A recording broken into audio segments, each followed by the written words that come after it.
பாக்கியத்தை மறுமையிலும், அன்னாருடைய துவாவை பெறக்கூடிய பாக்கியத்தை இம்மையிலும் வல்ல ரஹ்மான் நாம் அனைவர்களுக்கும் நசீபாக்கி தருவானாக. ஆமீன் யா ரப்பல் ஆலமீன். யுக முடிவு நாளின் நடைபெறக்கூடிய நிகழ்வுகள் மற்றும் இனி நடக்க இருக்கக்கூடிய நிகழ்வுகளை அல்லாஹுடைய தூதர் ஸல்லல்லாஹு அலைஹி வஸல்லம் அவருடைய முன் அறிவிப்பின் மேற்கோளின்படி கடந்த ஜும்மாக்களிலே தொடர் பயான்களாக பேசி வருகின்றோம். அதன் அடிப்படையிலே உலக முடிவு நாளினுடைய ஒரு முக்கியமான சம்பவமாக அல்லாஹுடைய தூதர் சொல்லப்பட்ட ஒரு சம்பவம், இனி நடக்க இருக்கக்கூடிய ஒரு சம்பவத்தை பற்றி சொன்னார்கள். அதுதான் ஈசா அலைஹிஸ்ஸலாம் அவர்களுடைய வருகை. ஈசா அலைஹிஸ்ஸலாம் அவர்கள் எங்கே வருவார்கள், எப்பொழுது வருவார்கள், உலகத்தில் என்னென்ன சம்பவங்கள் நடைபெறும் பொழுது அவர்கள் இந்த உலகத்திலே வருவார்கள் என்பதை பற்றி அல்லாஹ் தஆலா சொல்லி காட்டுகின்றான். இனி ஈசா அலைஹிஸ்ஸலாம் வர இருக்கின்றார்கள் என்பதற்காகத்தான் அவருடைய அங்க அடையாளங்களை பற்றியும் அல்லாஹுடைய தூதர் அவர்கள் நமக்கு சொல்லி காட்டுகின்றார்கள். ஈசா அலைஹிஸ்ஸலாமை பற்றி அல்லாஹுடைய தூதர் அவர்கள் சொன்னார்கள், மேராஜிலே வானத்திலே ஈசா அலைஹிஸ்ஸலாம் அவர்களை பார்த்தேன். ரொம்ப உயரமாகவும் இல்லாமல் குள்ளமாகவும் இல்லாமல் சுருட்ட முடி இல்லாமல் நீளமான முடியோடு சிவந்த முகத்தோடு இருப்பார்கள் என்று அடையாளத்தையும் அல்லாஹுடைய தூதர் அவர்கள் சொல்லிக் கொடுக்கின்றார்கள். ஏனென்றால் இனி வர இருக்கக்கூடிய ஜெனரேஷன்கள் அவர்களை பற்றி தெரிந்து கொள்ள வேண்டும். ஏனென்றால் கியாமத்து நாள் நெருங்கி கொண்டிருக்கின்றது. எந்த வருஷம் அவங்க வரப்போறாங்க, எங்க வரப்போறாங்க அப்படின்றத பத்தி நம்ம பேசுவோம். அதுக்கு முன்னாடி டிசம்பர் கிறிஸ்துமஸ், ஜனவரி 1 நியூ இயர். கிறிஸ்தவர்களும் உலகத்தில் இஸ்லாத்துக்கும் மேலாக அதிகமாக மக்கள் பின்பற்றக்கூடிய ஒரு கிறிஸ்டினாலிட்டி கிறிஸ்டின்ஸ். அவர்களும் என்ன சொல்றாங்கன்னா, இயேசுநாதர் வருவார், மீண்டும் வருவார், இந்த லோகத்திற்கு மீண்டும் ஜெபம் செய்வார் அப்படின்னு சொல்றாங்க. அப்படி என்றால் ஈசா அலைஹிஸ்ஸலாம் சிலுவையில் அடைக்கப்பட்ட ஜீசஸை அவர்கள் எப்படி ஜீசஸ் சிலுவையில் அடைக்கப்பட்டதாகத்தானே அவர்கள் சொல்கிறார்கள். ஈசா அலைஹிஸ்ஸலாமை பொறுத்த வரைக்கும் அதுல பல பிரிவுகள் இருக்கு. அல்லாஹுடைய குமாரர்கள் அப்படின்னு சொல்றாங்க, அல்லாஹுடைய குமாரர் ஈசா நபி அப்படின்னு சொல்றாங்க. மேரி மாதாவுக்கு பிறந்த ஈசா நபி அப்படின்னு சொல்றாங்க. மேரி மாதாவை கிறிஸ்தவர்கள் மேரி மாதான்னு சொல்றாங்க. நமக்கு குர்ஆன்ல மரியம் அலைஹிஸ்ஸலாம் என்ற அத்தியாயம் மரியம்னு சொல்லப்படுது. ஹிந்து மக்கள் இப்படியும் சொல்லலாம், மாரி அம்மன்னு சொல்லலாம். மேரியை மாரியாக மாறக்கூடிய ஒரு சூழலும் ஏற்படும். அப்போ எல்லா மதங்களும் ஒன்னாக பின்னி பிறஞ்சுதான் இருக்கு. இப்போ கோயம்புத்தூர்ல ஏற்படுத்தப்பட்ட கலவரத்தினுடைய தாக்கம் இன்னைக்கு வரைக்கும் கோயம்புத்தூர்ல இருக்கக்கூடிய இஸ்லாமியர்கள் உணர்ச்சி பொங்க செய்யப்பட்ட சில செயல்கள் அவர்கள் செய்தார்களோ இல்லையோ அல்லாஹ் அறிவான், சட்டம் பார்த்துக் கொள்ளும். ஆனால் அந்த உணர்ச்சியை தூண்டிவிட்டு இஸ்லாமியர்களை இப்படி சிறையில் அடைக்க வேண்டும் என்று திட்டம் போட்டது கோயம்புத்தூர்ல 1998 என்று நினைக்கின்றேன். திட்டம் போட்டது என்னன்னு சொன்னா, கோத்ரா ரயில் எரிப்பு சம்பவத்தை நடத்தக்கூடிய ஒரு முன்னோட்டமாகத்தான் கோயம்புத்தூரை செக் பண்ணி பார்த்தாங்க. கோயம்புத்தூர்ல என்ன கலவரம் நடந்ததோ, இஸ்லாமிய மக்கள் என்ன அவங்க தீண்டி விட்டது என்ன, கன்னி மேரியும் கதீஜா நாயகம், இதில் யார் கருப்பு கரசிகள் என்ற பட்டிமன்றம் எல்லாம் தலைப்புகளாக வைக்கப்பட்டு அன்னை ஃபாத்திமாவை பற்றி கதீஜா நாயகியை பற்றி பொது மேடைகளிலே அசிங்கமாக RSS காவிகள் பேச ஆரம்பித்தார்கள். அதை கேட்டுக்கொண்ட இஸ்லாமியர்களால் பொறுக்க முடியவில்லை. ஏன்னா அல்லாஹுடைய தூதருடைய மனைவிமார்களை பற்றி பேசினால் சும்மா இருக்க முடியுமா, அப்படி உசுப்பேற்றி இது பண்றது. ஆனா அந்த அறியாமை மடையர்களுக்கு தெரியல. நம்ம மரியம் அலைஹிஸ்ஸலாமை பத்தி பேசுறோமே, அப்போ உலகத்துல கடவுள் என்ற பெயர்ல சிலர்கள் சிலைகளை கற்பனையாக வைத்திருக்கிறார்கள். அவன் மாரியம்மான்னு சொல்றாங்க. கிறிஸ்தவர்களை சார்ந்தவர்கள் மேரி மாதா அப்படின்னு அவங்க ஒரு கற்பனை சித்திரத்தை வரைந்து வைத்து அவர்கள் வணக்கமாக கொண்டாடுகிறார்கள். அவர்கள் இந்து மக்கள் என்ன செய்யறாங்க, மாரியம்மா அப்படின்னு சொல்லி ஒரு உருவத்தை இது பண்றாங்க. அப்ப என்னன்னா, எந்த ஒரு மதத்தையும் திட்ட முடியாது. ஒரு மதத்தை ஒருத்தன் திட்டுறான்னா அவன் நம்ம மதத்தையும் நம்ம திட்டுறன்றதை அவன் தெரிஞ்சுக்கணும். ஏன்னா மதங்கள் தான் வேற. அவர்கள் கும்பிடக்கூடிய கடவுள் என்பவர்கள் ஒன்று நம்முடைய பார்வையில் இஸ்லாத்துடைய பார்வையில தீர்க்க தரிசிகளாக இருக்கலாம், அல்லாஹ்வுடைய ரசூலாக இருக்கலாம், அற்புதம் செய்த இறைநேசர்களாக இருக்கலாம். அந்த அற்புதங்களை பார்த்துதான் கடவுள்னு சொன்னாங்க. ஏன்னா ஈசா அலைஹிஸ்ஸலாமுக்கு அல்லாஹ் ஒரு அற்புதத்தை கொடுத்தான். 33 வயசு வரைக்குமே இந்த உலகத்துல வாழ்ந்த ஈசா அலைஹிஸ்ஸலாம் இன்னும் வஃபாத் ஆகல. வயசை அல்லாஹ் ஓல்டு பண்ணி வச்சிருக்கிறான். ஈசா அலைஹிஸ்ஸலாமுக்கு வயதை அல்லாஹ் ஹோல்டு பண்ணி வச்சிருக்கிறான். மொபைல்ல ஒரு லைன்ல பேசிட்டு இருப்போம், இன்னொரு லைன் வரும்போது அதை ஹோல்டு பண்ணிட்டு இன்னொரு லைன்ல பேசுவோம். அது வரைக்கும் அவர் காத்துக்கிட்டே இருப்பாரா இல்லையா? இந்த மாதிரி வயதில் ஹோல்டு செய்யப்பட்டவர்கள் என்று உலகத்துல சில பேர் உண்டு. அப்போ ஈசா அலைஹிஸ்ஸலாம் அவர்களுக்கு அல்லாஹ் தஆலா ஒரு அற்புதத்தை கொடுத்திருந்தான். இறந்து போன சடலத்தை தடவி கூம்பி இது என்னன்னா மௌத்தானவரை எந்திரிச்சிருவாரு. அந்த மாதிரி ஒரு அற்புதத்தை இன்னைக்கு யாரும் செய்ய முடியாது. அல்லாஹ் அவர்களுக்கு அந்த இதை கொடுத்திருந்தான். வல்லதி ஹுவ யுஹ்யி வ யுமீத் வல்லதி யுமீதுனி வ யுஹ்யி அப்படின்னு அல்லாஹ் தஆலா சொல்றான். குஷ்டரோகிகளை கை வைத்தால் அவர் குணமாகி விடுவார், இறந்து போனவர்களை அவர் உயிர்ப்பித்து எழுப்புவார்.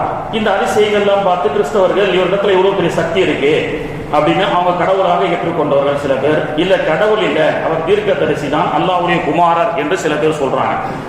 இப்ப இது போன்ற அற்புதங்களை வச்சுதான் கிறிஸ்தவர்கள் என்ன செய்யறாங்க, ஈசா நபியை கடவுளாக கொண்டாடுகிறார்கள். சரிங்களா? அதை பற்றி எல்லாம் அல்லாஹ் குர்ஆன்ல சொல்றான். இப்போ ஹோல்டு ஆயுளை ஹோல்டு செய்யப்பட்ட சில பேர் அல்லாஹ் தஆலா உலகத்துல வச்சிருந்தான். 300 வருஷம் தூங்கினாங்க. 35 வயசு ஆச்சு. புக்த் நசருடைய ஆட்சி காலத்துல பலஸ்தீன் பக்கத்துல நடைபெற்ற சம்பவம். அவங்களுடைய மன்னரை இன்னும் இருக்கு. குர்ஆன்ல சூரத்துல் கஹ்ஃபிலே அல்லாஹ் தஆலா சொல்லி காட்டுறான். 35 வயசு வாலிபர்கள் கிட்டத்தட்ட அவங்க என்ன செய்யறாங்க, பலஸ்தீனுக்கு போறாங்க. அக்கிரமம் செய்த யூதர்கள் எல்லாம் பலஸ்தீனிலிருந்து அடிச்சு விரட்டப்பட்ட பொழுது பலஸ்தீன் பைத்துல் முகத்தஸ் எல்லாம் இடிச்சு தரமட்டமாகி ரொம்ப வனாந்தர காடா இருந்தது. இப்போ இவங்க பலஸ்தீனுக்கு பக்கத்துல அப்போ இந்த 35 வயது மக்கள், இந்த வாலிபர்கள், என்னடா ஊர் இப்படி இருக்குது, மார்க்கத்தை எப்படி வளர்க்க போறோம்னு தூங்குனாங்க. தூங்கி எந்திரிச்சு பார்த்தா 300 வருஷம் போயிருச்சு. 300 ஆண்டுகள் தூங்கிய வரலாறு. 35 வயசுல இந்த புக்த் நசருடைய ஆட்சிக்கு பயந்து இந்த இளைஞர்கள் தலைமறைவாக ஒரு குகைக்குள்ளவே தங்குறாங்க. 35 வயசுல தூங்குறாங்க. உதாரணத்துக்கு எக்ஸாக்டா சொல்ல முடியாது, 30 வாலிபர்கள்னு வருது. 35 வயசு தூங்கி எந்திரிக்கும் பொழுது 300 வயசு ஆயிடுச்சு. குர்ஆன் வரலாறு சொல்லுது. அப்ப 335 வயசு தான் ஆயிருக்கணும். ஆனா அவங்க 300 வருஷம் தூங்கி எந்திரிச்ச பிறகு 35 வயசுல தான் எந்திரிச்சாங்க. இதுதான் ஏஜை ஹோல்டு பண்றது. வயசை நம்ம யாருமே ஹோல்டு பண்ண முடியாது. ஏன்னா மேக்கப் போட்டு 5 வருஷமா 10 வருஷமா 25 வயசுனே சொல்லிட்டு இருக்கலாம், 40 வயசுனே சொல்லிட்டு இருக்கலாம். ஆனா ஏஜை யாரும் ஹோல்டு பண்ண முடியாது, அது போய்கிட்டே இருக்கும். இப்படி ஏஜ் ஹோல்டு செய்யப்பட்ட சிலர்கள் அற்புதமான மனிதர்கள்னு தோன்றப்பட்டதுல இந்த 300 ஆண்டுகள் தூங்கிய இந்த வாலிபர்களுக்கு அல்லாஹ் தஆலா வயசை 35லயே வச்சிருந்தான். 300 வருஷம் கழிச்சு பிறகும் கூட. அடுத்து உசைர் அலைஹிஸ்ஸலாம் பலஸ்தீனுக்கு வராங்க. பலஸ்தீன்ல யூதர்கள் எல்லாம் அட்டூழியம் செய்யப்பட்டு, முந்தைய வாரம் ஜும்மால பயான் கேட்டவங்களுக்கு தெரியும், பாலஸ்தீன்ல இருந்து அடித்து விரட்டப்பட்டார்கள். ஏன்னா இந்த புண்ணிய பூமியில ஈசா அலைஹிஸ்ஸலாம கொலை செஞ்சிட்டாங்கன்னு சொல்லி அல்லாஹ் தஆலா இங்க இருக்க கூடாதுன்னு பெத்லகம்ல இருந்து பைத்துல் முகத்தஸ்ல விரட்டி அனுப்பினான். அவங்க எல்லாம் கூஃபா ஈராக்கிலே சென்று சிறைபிடிக்கப்பட்டார்கள். யூதர்கள் பைத்துல் முகத்தஸுக்குள்ள வரவே கூடாது, ஹராம்னு அல்லாஹ் தஆலா சொன்னான். அப்படி அந்த பலஸ்தீனுக்கு உசைர் அலைஹிஸ்ஸலாம் அவர்கள் வரும் பொழுது என்னடா ஊர் இப்படி இருக்குது அப்படின்னு நினைச்சாங்க. கொஞ்ச நேரம் அந்த கழுதையும் தன்னை கொண்டு வந்த உணவையும் கட்டி போட்டார்கள். அல்லாஹ் தஆலா சூரத்துல் பக்ராவுல சொல்லி காட்டுறான். தூங்குறாங்க, 100 வருஷம் தூங்கிட்டாங்க. வரலாறு பெருசு. இப்போ 100 வருஷம். இப்போ உசைர் அலைஹிஸ்ஸலாமுக்கு உதாரணத்துக்கு அந்த காலத்துல 300 வருஷம் 400 வருஷம் வாழ்ந்திருப்பாங்க. ஒரு 200 வயசுன்னு வைங்களேன். இந்த 300 வயசு 100 வயசு ஆட் ஆகாது. அவங்க தூங்குனாங்கல்ல, அதுல அல்லாஹ் தஆலா ஹோல்டு பண்ணிட்டான். அவங்க எந்திரிச்சு பார்த்தா எந்த வயசுல தூங்குனாங்களோ 100 வருஷம் கழிச்சு அதே வயசுல தான் எந்திரிப்பாங்க. இது ஒரு அற்புதமான நிகழ்வு. அடுத்து 2024 ஆண்டுகளுக்கு முன்பதாக பிறந்த ஈசா அலைஹிஸ்ஸலாம் அவர்கள் 33 வயசு வரை இந்த உலகத்திலே வாழ்ந்தார்கள். வாழ்ந்து கிறிஸ்தவர்கள் சொல்வதை போன்று அவர்கள் சாகடித்து சிலுவையில் அடைக்கப்படவில்லை. வமா கதலுஹு வமா ஸலபூஹு. அல்லாஹ் தஆலா சொல்றான், ஈசா அலைஹிஸ்ஸலாம் கத்ல் செய்யப்படவும் இல்லை, அவர்கள் யாராலும் தண்டிக்கப்படவும் இல்லை. பர் ரஃபஅஹுல்லாஹு இலை. அல்லாஹ் தஆலா அவர்களை வானத்தில் உயர்த்தி விட்டான். அப்ப சிலுவையில் அடைக்கப்பட்ட ஈசா யாரு அப்படின்னு கேட்டா, ஈசா அலைஹிஸ்ஸலாம் அவர்களோடு யகூதான் என்று யூத மதத்தை சார்ந்த யகூதான் என்ற பெயரை கொண்ட ஈசா அலைஹிஸ்ஸலாம் அவர்களோடு நம்பி அவர்களோடு தோழமை கொண்டிருந்தான். ஒரு நாள் ஈசா அலைஹிஸ்ஸலாம் அவர்களை, எங்களுடைய கோமுகெல்லாம் இஸ்லாத்துக்கு வர இருக்கிறாங்க, தௌராத்தை ஏற்றுக்கொள்ள, இஞ்சியில ஏற்றுக்கொள்ள இருக்கிறாங்க, நீங்க எங்க ஊருக்கு வரணும்னு அழைப்பு கொடுத்து கூட்டு போனான். ஈசா அலைஹிஸ்ஸலாம் ரொம்ப நல்லவனா இருக்கிறாங்கன்னு சொல்லி ஊருக்கு செல்கிறார்கள். அங்கே சென்று பார்த்தால் தகுதியாக வரவேற்பதற்குத்தான் தயாராக இருக்கின்றார்கள் என்று சென்ற ஈசா அலைஹிஸ்ஸலாம் அவர்களுக்கு மிகப்பெரிய ஆபத்து காத்திருந்தது. எல்லாம் கத்தி கப்படாவோட நிற்கிறான் ஈசா அலைஹிஸ்ஸலாம் அவர்களை கொலை செய்யறதுக்கு. யூதானை பார்த்தான், யஹூதான். அவனை பார்த்தவுடன் ஈசா அலைஹிஸ்ஸலாம் அவர்கள் இவன் ஒரு முனாஃபிக் அப்படின்னு நினைச்சிட்டு என்ன செய்றாங்க, ஓட ஆரம்பிக்கின்றார்கள். யஹூதான் கூடையே பழகி ஈசா அலைஹிஸ்ஸலாம் அவர்களை கொலை செய்ய திட்டமிட்டு அந்த சந்தர்ப்பத்தை கருதி ஊர் மக்களை எல்லாம் அவர்களை கொலை செய்வதற்குண்டான ஆயுதங்களை எல்லாம் கொடுத்து ஈசா அலைஹிஸ்ஸலாம் அவர்களை துரத்துகின்றார்கள். துரத்தும் பொழுது அல்லாஹ் தஆலா சொன்னா, ஈசா அலைஹிஸ்ஸலாமை அல்லாஹ் உயர்த்தி விட்டான். உயர்த்தப்பட்ட ஈசா இப்போ ஓடி சென்ற யஹூதான் இருக்கிறான்ல, நம்ப வைத்து கருத்தறுத்தவன், அவனை அல்லாஹ் தஆலா அவருடைய முகத்தை ஈசா அலைஹிஸ்ஸலாம் மாதிரி மாத்திட்டான். பின்னாடி துரத்தி வந்தவர்கள் இவன் தான் ஈசான்னு சொல்லி அவனை அடித்து சிலுவையில் அறைந்து கொலை செய்தார்கள். கொலை செய்துவிட்டு யகூதிகள் சென்று விட்டார்கள், யூதர்கள் சென்று விட்டார்கள். ஈசா அலைஹிஸ்ஸலாம் அவர்கள் மீது விசுவாசம் கொண்ட உம்மத்துகள் இருக்கிறாங்கல்ல, அவங்க சிலுவையில் அடைக்கப்பட்டது ஈசா அப்படின்னு சொல்லி அவரை கடவுளாக ஆக்கிவிட்டார்கள். இதான் முடிஞ்சு போச்சு. இந்த ஓடி போற சம்பவம் வரைக்கும் பைபிளும் குரானும் ஒரே மாதிரி பேசும். வானத்துல உயர்த்தப்பட்ட செய்தியை குரான் மட்டும் பேசும், பைபிள் சொல்லாது. ஏன்னா அவங்களுக்கு தெரியாது வரலாறு. அப்போ அவர்களை தான் சிலுவையில் அரைக்கப்பட்ட ஈசா இயேசுநாதர் மீண்டும் வருவார் அப்படின்னு சொல்லப்படுது. இப்போ அல்லாஹ் தஆலா வானத்துல ஈசா அலைஹிஸ்ஸலாம் அவர்களை உயர்த்திட்டான். உயர்த்தப்படும் பொழுது திருமணம் ஆகல, 33 வயசு தான் ஆச்சு.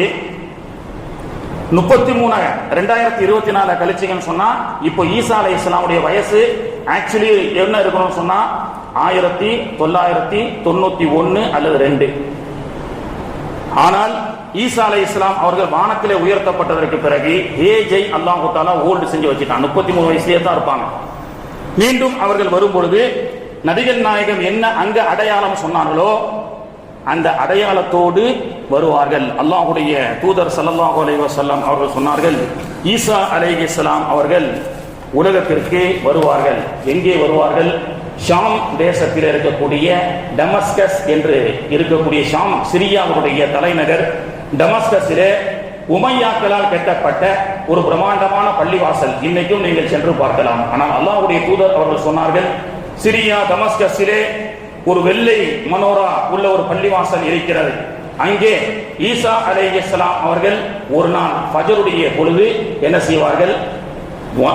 வானலோகர்களுடைய மலக்குடைய ரெக்கையில் உட்கார்ந்து கொண்டு அப்படியே வானத்திலிருந்து இறங்குவார்கள். 33 வயது ஈசா அலைஹிஸ்ஸலாம் எப்படி உயர்த்தப்பட்டாங்களோ அதே மாதிரி டமஸ்கஸில் சிரியாவில் இருக்கக்கூடிய ஒத்தை வெள்ளை மனோரா பள்ளிவாசல்ல இறக்கப்படுவார்கள். அங்கே மஹ்தி அலைஹிஸ்ஸலாம் அவர்கள் இருப்பார்கள்.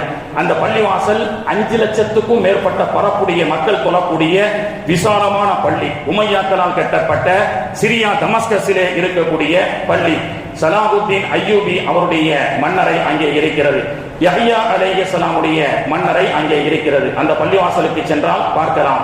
அந்த பள்ளிவாசலில் தான் இந்த அதிசயம் நடைபெறும். ஒரு நாள் பொழுது ஃபஜருடைய தொழுகைக்காக மஹ்தி அலைஹிஸ்ஸலாம் தலப்பாவை கட்டி உட்கார்ந்து கொண்டிருப்பார்கள்.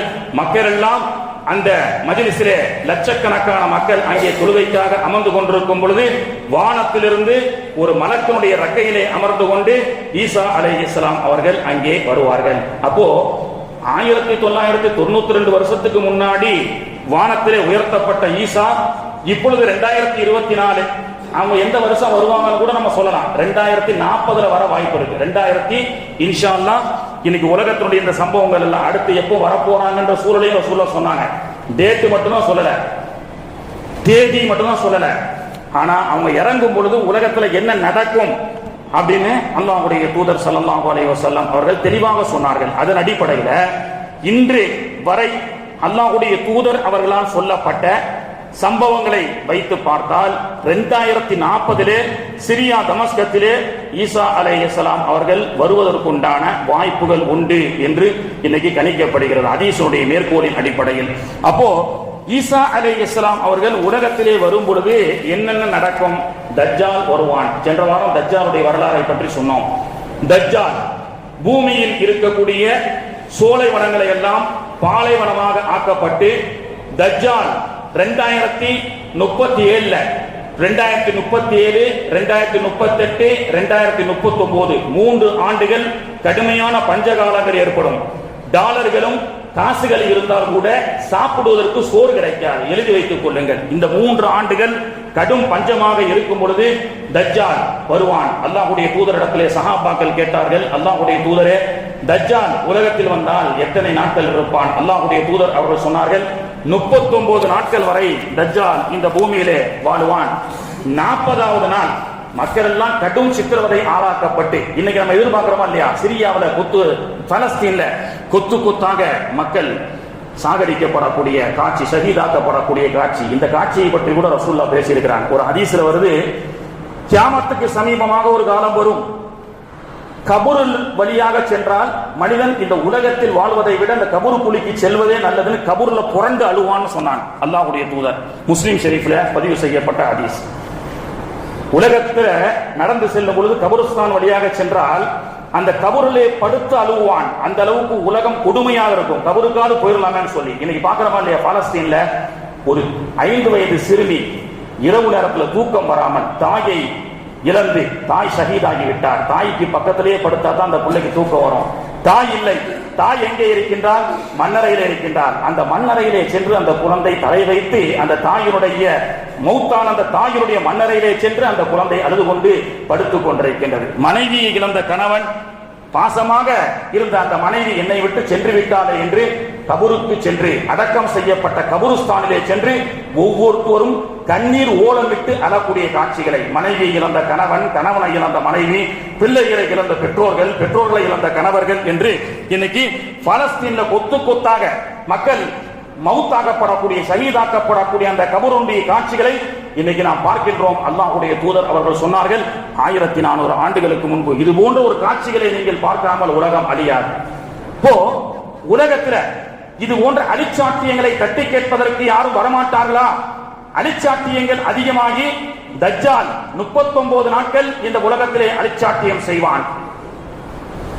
40வது நாள் பலஸ்தீன்ல அவன் ரோந்து வரும் பொழுது, 40 நாள்ல ஒருத்தனால முழு உலகத்தை சுத்த முடியும், மக்களுக்கு வேதனை செய்ய முடியும் சொன்னா அவன் இன்னைக்கு இருக்கக்கூடிய கண்டுபிடிப்பினுடைய ஜெட் ராக்கெட்ல பறப்பானான்னு தெரியாது. வருவான் 2040 கணக்கின் அடிப்படையில. எப்பொழுது வருவான்? 39 நாள் இருப்பான். அல்லாஹ்வுடைய தூதர் அவர்கள் சொன்னார்கள், 39வது நாள் 40வது நாள் அவன் பலஸ்தீனுக்கு வருவான். வெந்த பொண்ணுல விரல இது பண்ற மாதிரி பலஸ்தீன் மக்களை கொன்று குவிப்பதற்காக வருவான். அப்பொழுது அல்லாஹ்வுடைய தூதர் அவர்கள் சொன்னார்கள், ஈசா அலைஹிஸ்ஸலாம் பலஸ்தீன்ல லதஷ் ஷர்கி என்ற ஒரு பகுதிக்கு வருவார்கள். ஈசா அலைஹிஸ்ஸலாம் அவன் தஜ்ஜால் அந்த பகுதிக்கு வரும் பொழுது, யக்துலுல் மஸீஹ் அத்-தஜ்ஜால் இந்த பாப் லதஷ் ஷர்கி அல் பலஸ்தீன், அல்லாஹ்வுடைய தூதர் அவர்கள் சொன்னார்கள், பலஸ்தீன்ல 40வது நாள் அவன் கொல்லப்படுவான். இப்போ ஏனை வரும் பின்னே அதன் ஓசை வரும் முன்னே. தஜ்ஜாலும் யாஜூஜ் மாஜூஜும் இந்த உலகத்தில் வந்து அட்டூழியம் செய்யாத வரை உலகம் அழியாது. அவர்களுடைய அட்டூழியங்கள் அதிகமாகி தஜ்ஜால் கிளைமேக்ஸ்ல வரவன் தஜ்ஜால். ஆனா அவன் வருவதற்கு முன்பு அவனுடைய அடிவருடிகள் என்று சொல்லக்கூடிய இஸ்ரேல்களுடைய சூழ்ச்சிக்கு ஆளாக்கப்படாமல், மக்கள் கொத்து கொத்தாக அழிக்கப்படாமல் இது போன்ற சம்பவங்கள் நடக்காது அப்படின்னு சொன்னோம். அல்லாஹ்வுடைய தூதர் அவர்கள் சொன்ன ஹதீஸ ஒரு தடவை ஏற்கனவே கூட நம்ம பேசியிருக்கிறோம். அல் ஹரஜ், கொலை. உலகத்துல கொலை என்று தெரியாத ஒரு கொலை நடக்கும். கொத்து கொத்தாக மக்கள் மௌத்தாகி கொண்டே இருப்பார்கள். அந்த ஹதீஸை பத்தி நம்ம அந்த போன வாரம் கூட பேசணும். இப்போ சமீபத்தில் என்ன சொல்றாங்க? கொரோனா உலகத்துல செய்யப்பட்ட ஒரு மிகப்பெரிய ஒரு மோசமான ஆபரேஷன் சொல்லலாம். இலுமினாட்டிகளுடைய ஒரு திட்டத்திலே மக்கள் கொத்து கொத்தாக அழிக்கப்படக்கூடிய ஒரு சதி திட்டம் தான் கொரோனா. அதுல 70 லட்சம் மக்கள் இறந்திருக்கிறார்கள் உலகம் எங்கும். பொதுவாக இன்னைக்கு உலகத்துல பாத்தீங்கன்னு சொன்னா எல்லாமே மணி மைண்ட் செட் ஆகி போச்சு. பொதுமக்கள் மட்டும்தான் நல்லவங்களாக வாழ்றாங்க. ஒரு இடத்துல மக்கள் போர் நடக்குது, கொத்து கொத்தாக மக்கள் பணம் மவுத்து வந்துகிட்டே இருக்குன்னு சொன்னா பிசினஸ் மைண்ட்ல உள்ளவங்க என்ன யோசிப்பாங்க? நிறைய அந்த நாட்டில் வந்து மவுத்து அதிகமாயிட்டே இருக்கு. அவங்க பாஷையில சொன்னா பணங்கள் நிறைய விழுது. அதனால பணம் தூக்கக்கூடிய அந்த என்ன சொல்றது, மாச்சுரி என்று சொல்லக்கூடிய அந்த பிணங்களை எல்லாம் செய்யக்கூடிய அந்த பெட்டிகளை செய்தால் நாம் நம்ம நல்ல சம்பாதிக்கலாம். எனவே அங்க இன்வெஸ்ட் பண்றதா இருந்தா அங்கே சந்தோக்குகளை இன்வெஸ்ட் பண்ணலாம் அப்படின்னு யோசிப்பான். இது யாரு? வியாபாரி. காசை மட்டுமே பிரதானமாக சம்பாதிக்கக்கூடிய நோக்கத்தில் இருக்கக்கூடியவர்கள். அந்த ஊர்ல நிறைய மவுத்து விடுது, அதனால சந்தோக்கு வியாபாரம் பண்ணலாம்னு யோசிப்பான். இது வியாபாரிகளுடைய மனோநிலை கியாமத்துக்கு சமீபமாக. அரசியல்வாதி என்ன செய்வான்? எந்த சந்தோக்கு இல்ல நமக்கு நிறைய கமிஷன் கிடைக்குதோ அதை நம்ம டெண்டர் விட்டு எடுக்கலாம் அப்படின்ற சிந்தனையில இருப்பான். இந்த சிந்தனை உடையவர்கள் தான் இலுமினாட்டிகள். உலகத்தில் நிறைய பேர் வாழ்றான். இதுல பொதுமக்கள் மட்டும்தான், அப்பாவி மக்கள் மட்டும்தான் எவ்வளவு பேர் கொத்து கொத்தாக மடிந்து சாகிறாங்களே அப்படின்ற ஒரு மனசாட்சியோடு வாழ்வான்.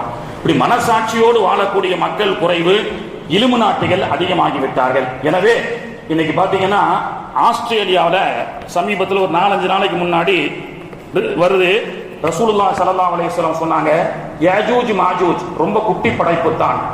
என்ன, அவர்கள் உலகத்துல போந்து நிறைய விஷமான நிறைய பேர்களை அழிப்பார்கள் சொல்லப்பட்டது. இந்த யாஜூஜ் மாஜூஜுடைய முன்னோட்டம் தான் இந்த கொரோனா வைரஸ் போன்ற கிருமிகள். முன்னாடி சைனாவில் இருக்கக்கூடிய ஒரு லெபார்டரி, அங்கிருந்து சில வைரஸ்களை காணும்னு சொன்னாங்க. கொஞ்ச நாள்ல முன்னாடியே காணும், சைனால சில வைரஸ்களை காணும்னு அறிவிப்பு வந்தது. அப்புறம் பார்த்தா மலேசியா, சிங்கப்பூர், இந்தோனேஷியால கொரோனா பரவுது, கொத்து கொத்தாக மக்கள் இறந்து போறாங்கன்னு கேள்விப்பட்டோம். இப்போ ஒரு ஆஸ்திரேலியால இருந்து ஒரு ரிசர்ச்ல வந்திருக்கு, வைரஸ்கள் காணவில்லை. 300 வைரஸ்களை ஆஸ்திரேலியாவுடைய லெபார்டரியில காணவில்லை. லெபார்டரி என்பது சும்மா சாதாரண கிடையாது. மிலிட்டரி தலைவாய்க்குள்ள போறது கூட ஈஸி. ஆனால் வைரஸ்களை ஆராய்ச்சி செய்யக்கூடிய மெடிக்கல் லெபார்டரிக்குள்ள சாதாரணமா போக முடியாது. 10-20 கிலோமீட்டருக்கு மிகப்பெரிய என்ன செய்யணும், பாதுகாப்பு இருக்கும், சாதாரணமா போக முடியாது. ஆனால் இன்னைக்கு சாதாரணமாக சொல்கிறார்கள், ஆஸ்திரேலியால 300 கிருமிகளை லெபார்டரியிலே காணவில்லை. அந்த கிருமிக்கு பேரும் வச்சிருக்கான், ஹென்ட்ரா, லிசா, ஹாண்டா அப்படின்னு சொல்லிட்டு. இந்த ஹாண்டா என்ற கிருமி இன்னைக்கு தொலைஞ்சு போயிருக்கலாம் ஆஸ்திரேலியால 300ல. இந்த ஹாண்டான்றது சாதாரண கிடையாதுங்க. அவன் சொல்றான், நேரடியா ஹார்ட்டை பாதிச்சு ஸ்பாட் அவுட், அந்த மாதிரி ஒரு கிருமி ஆஸ்திரேலியாவில் 300 காணாம போயிருக்கு அப்படின்னு அறிவிப்பு வந்ததற்கு பிறகு இங்கிலாந்து லண்டன்ல இருந்து இலுமினாட்டியினுடைய அறிவிப்பு வந்திருக்கு, அடுத்து ஒரு வைரஸ் வரப்போகிறது, அது 5 கோடி பேரை காவு கொடுக்கும். சொன்னது யார்? இங்கிலாந்துல வேக்சின் தயாரிக்கப்பட்ட, வேக்சின் போட்டோம்ல கொரோனாக்கு, வேக்சின் தயாரிக்கப்பட்டு 3.5 கோடி பேருக்கு போடப்பட்ட, உலகத்துல போடப்பட்ட வேக்சின் நிறுவனத்தினுடைய ஒரு தலைவி லேடி பேசுகின்றார். என்ன, ஏதோ ஒரு சம்பவத்தை இந்த உலகத்தில் நிகழ்த்துவதற்கு இலுமினாட்டிகள் திட்டமிட்டுக் கொண்டிருக்கிறார்கள் என்பது மட்டும் நமக்கு தெரிகிறது. அப்ப கண்ணியத்திற்குரியவர்களே, இதெல்லாம் அல்லாஹ்வுடைய ஸல்லல்லாஹு அலைஹி வஸல்லமுடைய முன்னறிவிப்புகள். இது போன்று யாஜூஜ் மாஜூஜுடைய அட்டூழியங்கள் உலகத்தில் இருக்கக்கூடிய வளங்களை சுரண்டக்கூடியது. இன்னைக்கு பாத்தீங்கன்னா இலங்கை, நாம இந்த இலுமினாட்டிகள் சொல்றோம்ல, நிறைய பேர் நினைச்சிட்டு இருக்காங்க உலகத்துல இஸ்லாமியர்களுக்கு மட்டும்தான் ஆபத்தானவங்க. ஏன்னா பலஸ்தீன் பிரச்சனை, அது பைத்துல் முகத்தஸ், முஸ்லீம்கள் அது பாய் பிரச்சனை. கோயம்புத்தூர் கலவரம் அது பாய் பிரச்சனை. கோதரா ரயில் விபத்து கலவரம் அதுவும் பாய்களுக்கு உண்டான பிரச்சனை. சரி, பள்ளிவாசல் பாபர் மசூதி பாய்களுக்கு உண்டான பிரச்சனை. அப்ப சர்வதேச லெவல்ல, தேச லெவல்ல எல்லாமே இன்னைக்கு இஸ்லாமியர்களுக்கு மட்டும்தான் பிரச்சனை என்று பெருங்கொண்ட வாழக்கூடிய கிறிஸ்தவர்கள், மௌனம் சாதிக்கக்கூடிய, சில நேரங்களிலே இஸ்ரேலுக்கு சப்போர்ட் பண்ணக்கூடிய கிறிஸ்தவர்கள் நினைத்துக் கொண்டிருக்கின்றார்கள், இந்த நாட்டினுடைய இந்த தேசத்தில் ஆளக்கூடிய ஆட்சியாளர்கள் உட்பட அது நமக்கு பிரச்சனை இல்ல, முஸ்லிம்களுக்கு ஆபத்தா கண் கொண்டு பார்த்து சிரிக்கிறான். பலஸ்தீன மக்களுக்கு நாம சப்போர்ட் பண்ணக்கூடாது, இஸ்ரேலுக்கு சப்போர்ட் பண்ணலாம். ஏன்னா அமெரிக்காவுக்கு செம்பு தூக்கிக்கிட்டே இருந்தா எல்லா நேரத்திலும் நமக்கு அவருடைய சப்போர்ட் கிடைக்கும்னு இந்த இந்திய தேசம் உட்பட நினைத்துக் கொண்டிருக்கின்றது. ஆனால் அதற்கு ஒரு மிகப்பெரிய ஆப்பாக அடுத்து வரக்கூடிய அறிவிப்பு இன்னைக்கு இந்திய தேசத்தை ஆளக்கூடிய மக்களுக்கு ஒரு மிகப்பெரிய அதிர்ச்சி ஏற்படுத்தியிருக்கிறது. இப்போ ஆப்கானிஸ்தான், பெருமானார் அவர்கள் சொன்னார்கள், ஈராக் தேசம், ஷாம் தேசம், துருக்கி தேசம் போன்ற வளமான நாடுகள் எல்லாம் ரோமர்களுடைய கையிலே சிக்கி, சிரியா உட்பட, சிரியாவுடைய கோலன் ஹைட் அப்படின்னு சொல்றோம், அது உட்பட ஆக்கிரமிப்பால் ரோமர்களுடைய ஆக்கிரமிப்பு செய்யப்பட்டு இஸ்லாமியர்களுடைய கிளர்ச்சி ஏற்படாத வரை தஜ்ஜால் வரமாட்டான், ஈசா அலைஹிஸ்ஸலாம் வரமாட்டாங்கன்னு சொன்னாங்க. இப்போ இஸ்லாமிய நாடுகளுக்கு மட்டும் ஆபத்தல்ல. இலங்கை என்ன இஸ்லாமிய நாடா? புத்த மதம் இந்திய தேசத்திலே உருவானது. இலங்கை இன்னைக்கு பாத்தீங்கன்னா, இலங்கை பாத்தீங்கன்னா ஒரு மிகப்பெரிய ஒரு வளமான நாடு. ஒரு நேரத்தில் தமிழ்நாட்டில் இருக்கக்கூடிய பெரிய செல்வந்தர்கள் எல்லாம் இலங்கையிலே வியாபாரம் செய்து என்ன செஞ்சாங்க, நிறைய பொருளை ஈட்டக்கூடியவர்கள். எங்க ஊர் பக்கத்துல இலங்கையிலே சென்று அந்த காலத்தில் இலங்கையில இருந்தா இன்னைக்கு அமெரிக்கா லண்டன்ல இருக்கிற மாதிரி.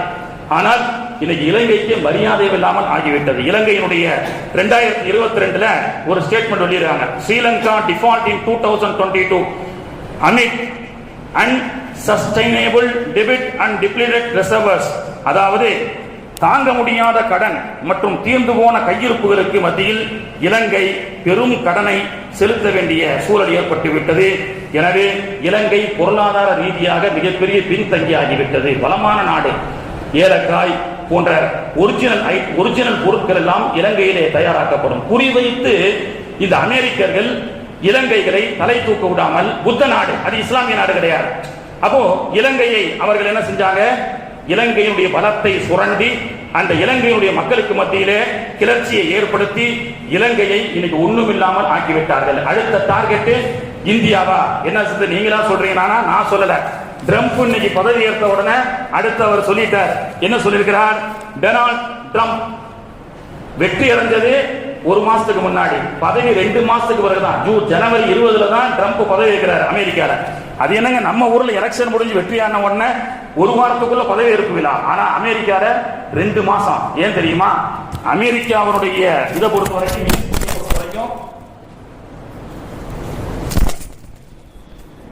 அமெரிக்காவை பொறுத்த வரைக்கும் நம்ம ஒரு மாதிரி மினிஸ்ட்ரி கிடையாது, செக்ரட்டரி.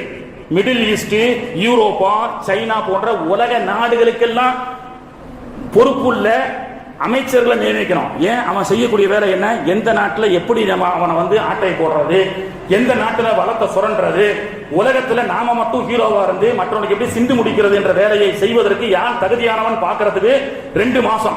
இப்போ டொனால்டு ட்ரம்ப் வந்து இன்னைக்கு வந்து ஜனவரி 20 எல்லா அமைச்சர்கள் எல்லாம் செக்ரட்டரி எல்லாம் முடிவு செஞ்சுட்டு அவர் பதவியேற்க போகிறார். இப்ப அடுத்து அவர் சொன்ன ஆப் என்ன தெரியுமா? டொனால்ட் ட்ரம்ப் பதவியேற்பதற்கு முன்பு வித்தவுட் ப்ராப்பர் டாக்குமெண்டேஷன் இல்லாம அமெரிக்காவிலே சிட்டிசன் அல்லாம முறையான பேப்பர்ஸ், அக்காமான்னு சொல்றோம்ல, முறையான பேப்பர் இல்லாத 1.5 மில்லியன் மக்களை அமெரிக்காவிலிருந்து வெளியேற்ற போகிறார். அதுல இந்தியன்ஸ் மட்டும் 18,000 பேர் வெளியாக்கப்பட போகிறார்கள். அது மட்டுமல்ல, அவர் இன்னைக்கு வரைக்கும் அமெரிக்கா என்பது சைனாவுக்கு விரோதமான நாடு. சைனாவுக்கும் அமெரிக்காவுக்கும் ஆகாது, அமெரிக்காவுக்கும் சைனாவுக்கும் ஆகாது, அமெரிக்காவுக்கும் ரஷ்யாவுக்கும் ஆகாது. ஆனால் இந்த ட்ரம்ப் பதவியேற்பு விழாவில் சைனாவுடைய ஜின்பிங் அதிபர் அழைக்கப்பட்டிருக்கிறார். சைனாவுடைய ஜின்பிங் அதிபர் டொனால்ட் ட்ரம்புடைய பதவியேற்பு விழாவுக்கு அழைக்கப்பட்டிருக்கிறார்.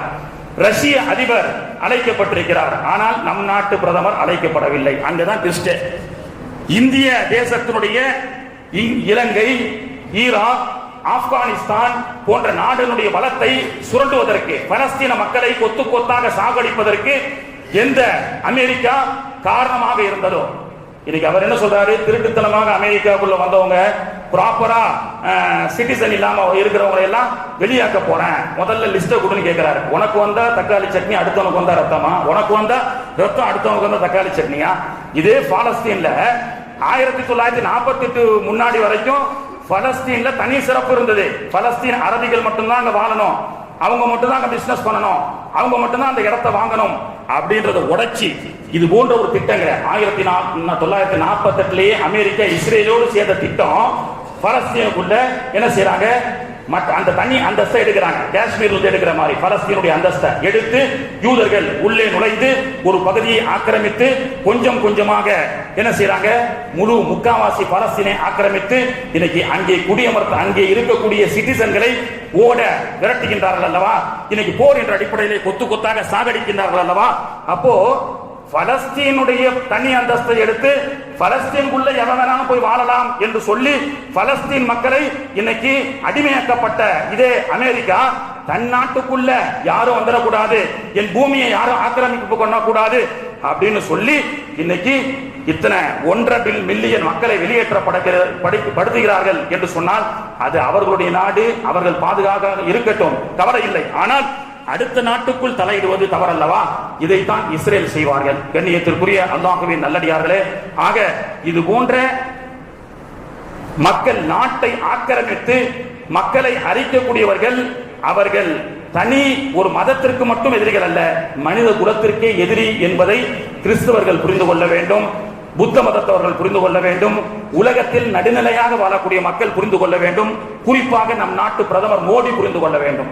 ஏனென்றால் இஸ்லாமியர்களுக்கு மட்டும் இந்த இஸ்ரேலியர்கள் எதிரிகள் அல்ல. ஈராக் முஸ்லிம் நாடுதான், இலங்கை புத்த நாடு. அப்ப ஈராக்கை அழித்த இதே இஸ்ரேலியர்கள் தான் இலங்கையும் அளித்திருக்கின்றார்கள். அடுத்து டார்கெட் இந்தியாவுக்கும் வருவார்கள். அதற்குத்தான் மோடி என்று புறக்கணிக்கப்பட்டிருக்கிறார். அடுத்த டார்கெட் இந்த இலுமினாட்டிகளுடைய டார்கெட் இந்திய வளத்தை அளிக்கக்கூடிய ஒரு டார்கெட்டிலே இருக்கிறார்கள் என்பது இதன் மூலமாக நமக்கு தெரிகிறது சகோதரர்களே. எனவே கண்ணியத்திற்குரியவர்களே, வேற வழி இல்லை. இன்னும் 40 ஆண்டுகள் நம்முடைய சமூகம் சொர்க்கத்தை அடைவதற்காக உயிரை விலையாக கொடுக்க வேண்டும். உயிரை விலையாக கொடுத்து கொண்டிருக்கின்றார்கள் சொர்க்கத்திற்காக. அல்லாஹ் சொன்னால, ஆப்கா ஜான் ஆப்கா மால் ஜன்னத்துக்கு लिए கரீது கருதியா, உங்களுடைய பொருளும் உங்களுடைய உயிரும் உங்களுக்கு சொர்க்கத்தை கொடுப்பதற்காக நான் வாங்கிவிட்டேன். எனவே உயிரை கொடுக்கின்றார்கள் பலஸ்தீன மக்கள். அல்லாஹ்வுக்காக, அல்லாஹ்வுடைய பள்ளிவாசலுக்காக என்னுடைய உயிரை கொடுக்கின்றார்கள். ஏன்? அல்லாஹ் தஆலா எனக்கு சொர்க்கத்தை தருவான் அப்படின்னு சொல்லி. சரி, நம்மால உயிரை கொடுக்க முடியாத ஹஜ்ரத் அப்படின்னு சொன்னா பொருளை கொடுக்கலாம் அல்லவா? நம்மால முடிஞ்ச நிறைய தர்மங்களை செய்ய வேண்டும் சகோதரரே.